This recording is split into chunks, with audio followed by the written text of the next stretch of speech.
Welcome back to Passionately Catholic. So if somebody asks you or says to you, hey, Catholicism is opposed to science, okay, I've got a couple little golden nuggets that I like to toss out that I think are super helpful. Okay, and here's one of the ones I want to toss out is the Pontifical Academy of Sciences. The Pontifical Academy of Sciences. What is that? What does that mean? Pontifical, we're talking about the Pope, okay? So there's an Academy of Sciences, which is actually it didn't go by this name. This is a more recent name, but the Pontifical Academy of Sciences was the world's first uniquely scientific academy, okay, dedicated to the discovery and working within various scientific disciplines and various scientific realms. And it's in the Vatican, for crying out loud. It's a Catholic organization, right? Like funded, supported by the Catholic Church, okay? So the Pontifical Academy of Sciences. Why would the Pope, why would the Vatican have an Academy of Sciences? You know, a whole bunch of scientists working in all kinds of different disciplines, making contributions to various scientific work and study and research throughout the world. Why would the church support something like this, fund something like this, be hospitable to something like this if Catholicism truly was opposed to science? It is not. That's absolutely crazy to think this. Now, a little bit more on the Pontifical Academy of Sciences.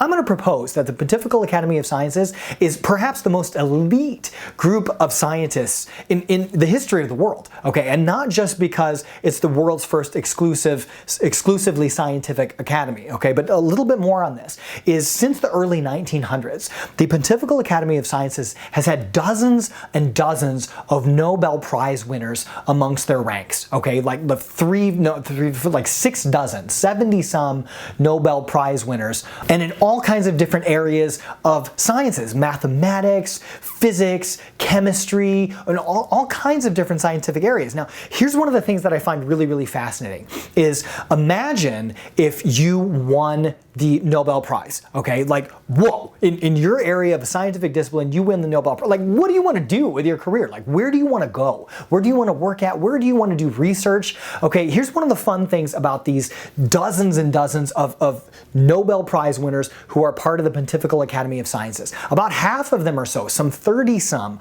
of these Nobel Prize winners were members of the Pontifical Academy of Sciences when they won the Nobel Prize, which says a ton about the outstanding research that's being done at the Pontifical Academy of Sciences, that this is an elite organization of scientists and that this is, church supported. It's the Pope's Academy, for crying out loud, okay? It's a beautiful thing. Catholicism is not opposed to science, for crying out loud, okay? So that is a huge piece, right? However, the other half or so, another 30 some scientists, they actually won the Nobel Prize before they joined the Pontifical Academy of Sciences. Okay, now that is huge because consider this, you win the Nobel Prize, like what do you want to do? Like pick your career path. What kind of research do you want to do? Where do you want to do it?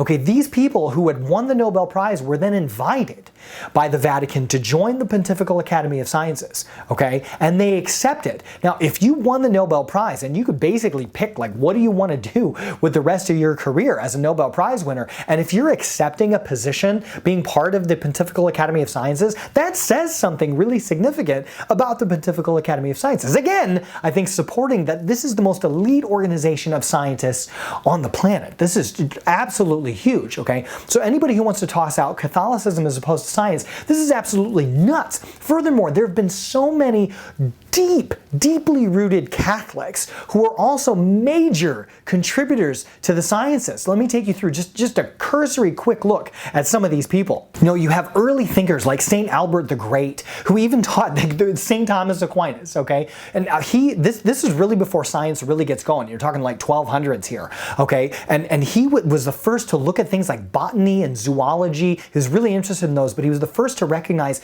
the influence that heat and light have on plants, especially trees, if I remember correctly, that this would help them actually grow better with heat and light and the connections that are taking place here, starting to really lay the foundations of looking at the natural world and the scientific method.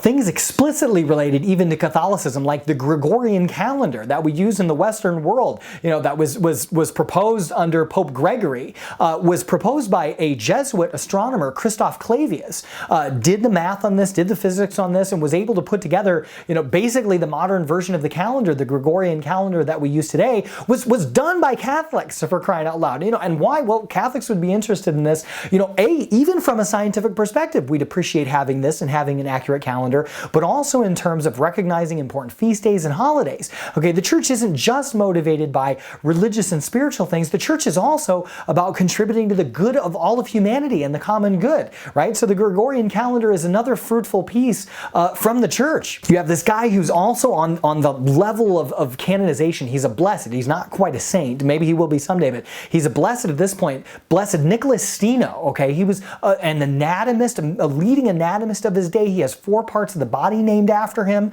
okay? He was one of the founders of modern geology, okay? Blessed Nicholas Steno. Now, Blessed Nicholas Steno was a Lutheran, actually, and converted to Catholicism, and he was a professional scientist, and he ended up leaving that behind, became a priest, and ended up becoming a bishop, and he had beautiful things to say about how awesome the spiritual life is, how wonderful the sciences are, but how even more awesome the spiritual things are and spiritual truths that God wishes to reveal to us are. And another one, we have Gregor Mendel, who was a scientist who actually founded genetics in the 1800s, in the 19th century. Okay, he was an avid Catholic. A huge contribution from Gregor Mendel. And another one, to the 20th century, Father Georges Lemaitre, who's a Belgian physicist and priest who proposed the Big Bang theory and shared that information with Einstein and helped Einstein come to better understand the idea of Big Bang and what that is. You guys, this is a Catholic priest. This guy would have celebrated Mass every day, heard confession. Okay, Father Georges Lemaitre proposes the Big Bang theory. And sometimes we think of Big Bang and we're like, oh, Big Bang is opposed to God, right? That means that God didn't do the creation. Well, in actuality, okay, the likelihood that God used the Big Bang to create our universe is beautiful, okay? And we'll be looking at this in a future video. Okay, but Father George Lemaitre is just another example. There are so many Catholic scientists who are deeply involved in the church, who lived very holy lives, who become blesseds, who become saints. We've had popes. We've had huge contributions from the church. The Pontifical Academy of Sciences is a recent example over the last several decades, 12 decades of the church's history, and even more so, but it's been the Pontifical Academy of Sciences named that for the last 12 decades or so. The amount of contribution that the church has given to the sciences, to fund the sciences, to be hospitable to the sciences, to help us understand our place as human beings, not only in the spiritual sense, but also in the physical sense of the world and the common good and what we can do best for humanity and moving forward as a human family, okay, which Genesis 1 certainly reveals to us, is absolutely pivotal. And again, as being a Catholic, we get to enjoy all of this stuff coming together, all of these truths. If you enjoyed, be sure to subscribe so you don't miss out on any future content from Passionately Catholic. And as always, a huge thank you goes out to our patrons for making all that we do at Passionately Catholic possible.